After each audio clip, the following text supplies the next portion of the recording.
All right, hello. Today we're going to continue on with our exploration into ChatGPT's operator. In a previous video, we used operator to connect assume.com as a way to get trackable data seeds from assumed and then fill them out on a form.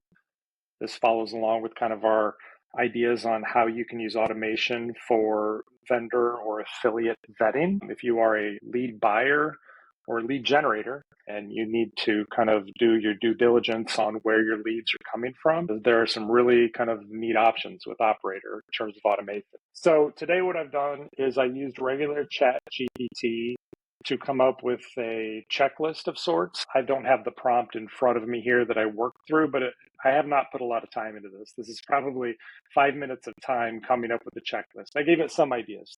Try finding the domain age. Do they have a privacy policy? If there's a form, can you find any TCPA terms? I gave it 3 or 4 things like that to start with, and the regular ChatGPT came back with a list for me.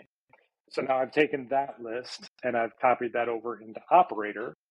And so I have not done a test with this for Home Advisor before. I did do a couple other tests with just the nationally recognized brands, LendingTree and Angie, just as examples, and it did work. So we'll see if it works for Home Advisor too. So basically what I'm going to do is I'm going to have ChatGPT Operator go in and open a browser and go to Home Advisor and then try to go through and do these different checks. Let me get it started here, and then I can go back through and look at the checks with you. So for those who don't know, Operator is a way that ChatGPT allows you to use AI to control a browser. And so the browser is kind of built into the window here. So what kind of looks like a video or I'm not sure what else you would call it here, like a pre-recorded thing, this is not. This is Operator kind of live and running based on these instructions that I've given it. So just going through again, it's gonna go through, it's gonna do these, it's gonna find these different checks to do. It's gonna take screenshots along the way so I have some proof of what it looks for. Checking the BBB, does it have a privacy policy, terms and conditions, does the form have a contact page, an address and a phone number? These are just some general questions that I would have if, for example, if I were running an affiliate program and I had a new affiliate wanted to sign up, I'd want to do a little background to see, does this look like it's going to be a good company to work with? Do they have good content? Is there anything kind of nefarious or any kind of dark patterns that they might be doing that I could see causing problems down the road?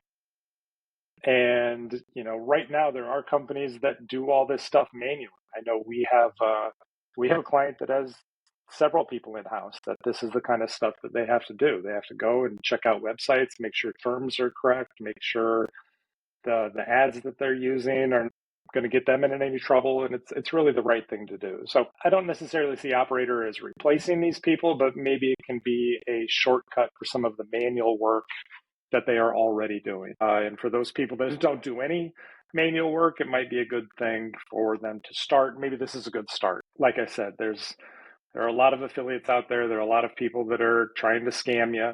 There's a lot of good affiliates too. And so, I'm just sorry, I'm chuckling a little bit about what Operator is finding right now. It'll be curious to see what it comes back with. This is all on its own. And sometimes Operator will go off on a tangent. And so it just did find kind of an FTC alert there on Home Advisor over something. That's what I was laughing about. Most of the big companies get those at one time or another, I suppose, but it wasn't what I was expecting it to see. So it's going through, it's going to go through these different checks. Like I said, it should be taking screenshots along the way. One of the original things I tried to get it to do was capture all of these screenshots and then save them into a PDF along with the overall summary, and it couldn't quite do that. It doesn't have a built-in, it's kind of just like a newly installed browser with nothing else. And so it was trying to go out and find like a free PDF generator and things like that, but it ended up not being able to do it. Now, depending on how much you decide you're going to trust Operator, and I don't know how much I would, I know that they say that they don't record, they don't screenshot logins and things like that. You can actually interrupt the process. So like if I mouse over here, you can see it says take control. It will stop its automation and let me interact with the browser directly.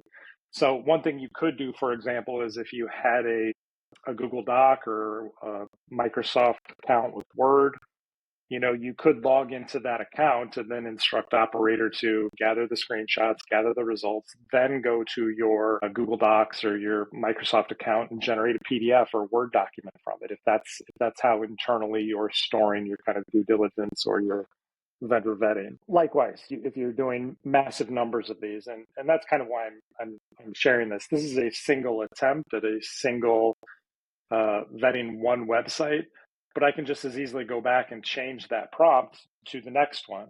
And I think with a little work, I'm sure I could probably upload an Excel file with a list of affiliate websites that I need this process run on. And it could probably run through all of those in a loop and then save that data somewhere for me. So I think it can scale. I have not tested that in any way.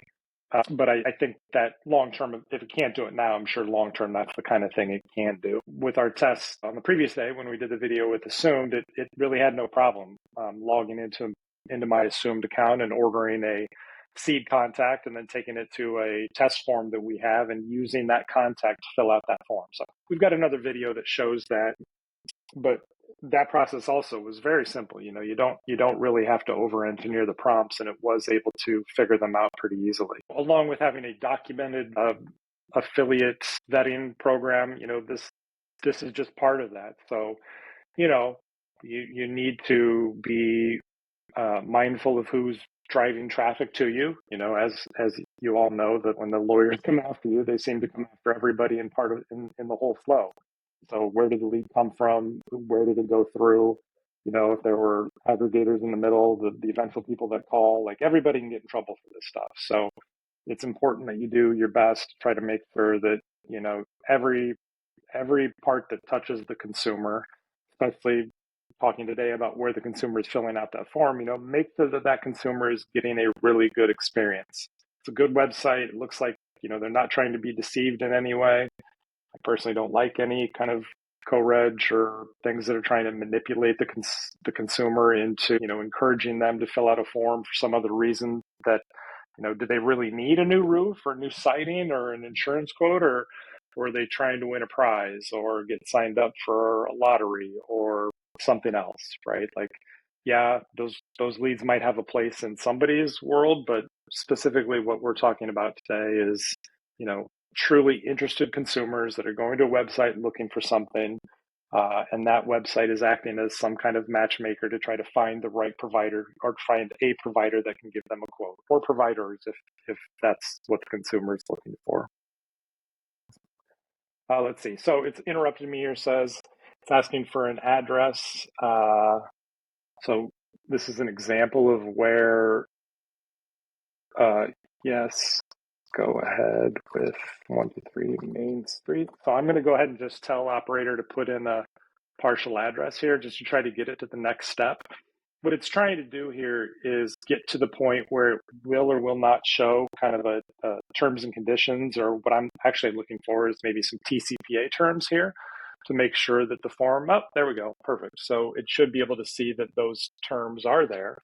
I can't read them from this, but it should be taking a screenshot right here just to show that, yes, Home Advisor does have terms. And so operator does a pretty good job of interrupting where it needs to. Like, I'm not gonna fill out the full form on Home Advisor. I just wanted to get to that point of where it would show the TCPA terms. Similar, like if you go to a website that needs a login, or if you go to a website that has a one-time password or a 2FA, it can also pop up and ask you about that. So sometimes operator will go off on these tangents and just take too long. Other times it's pretty zippy. I would say that most of the time it's about this pace, so it's not something you want to constantly have to watch. You can set it for having to do alerts onto your screen. So, if it comes to a stopping point and it needs help, like it just needed there when it wanted an address to get to that next step, it can do a push notification into your browser, so then you can hop back over and let it continue. It really is like a human going through these websites. So it's not just a server scraping and parsing. It is more like a human going step by step. So sometimes it can be a little bit slow, but so far it seems pretty neat. Hopefully, okay, documenting. All right. Hopefully we're getting close here. So this is an example of, let's say I'm a lead buyer, and I'm looking to buy leads from Home Advisor. Let's say I've never heard of Home Advisor before.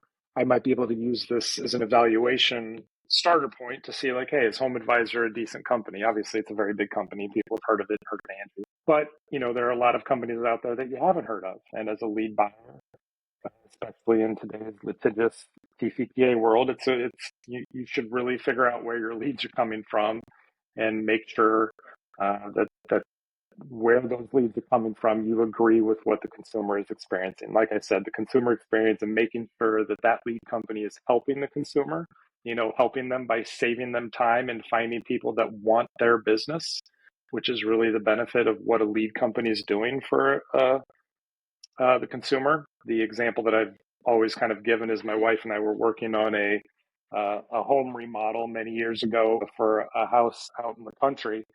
And we got one referral to a septic business, but they were too busy and just couldn't get anybody else on the phone. And so eventually my wife ended up spending something like 2 months just to get 3 quotes. There were 25 companies that were legally licensed in the county to do septic systems, and she had to call and email and text and everything she possibly could just to get a handful of companies to come out. Eventually, I think we got 3 quotes, but it took 2 months. Now, if there would have been a lead company that focused on trying to get people quotes on septic builds, that would have saved her an incredible amount of time, because she probably would have ended up with the same companies that she found on her own, but it just took her forever. So that really is a great benefit for what a lead company does. All right, so here we've finally got the results here. Just going through them here, there's the domain. Here, sometimes the screenshots work, sometimes they don't, hopefully. So here's an example. Well, it's not, that one didn't work either. Okay, so contact page, there it is. There's another one. I don't know exactly why the BBB and the other ones didn't work. Domain registration, I have them check that just to see how long has this domain been in business. I think that's a pretty good idea to watch. Yeah, so you can go through and see these screenshots. Let's see if it picked up on the TCPA. Yeah, it did. So it doesn't mention TCPA specifically in there, but it does show the terms and conditions on the form. So that's a pretty cool way for you to easily mouse over and see if you agree with the terms that they've got there. All right, so that's going to be it for today. Overall, I think it is. If your job is for your company is vetting your vendors and partners, I think it's probably worth the $200. And with a little bit more effort in terms of coming up with what this prompt is and what questions you're asking and what things you want it to do, I think you can probably come up with a pretty effective way to save a lot of time in going out and doing these things manually. All right, thanks everybody.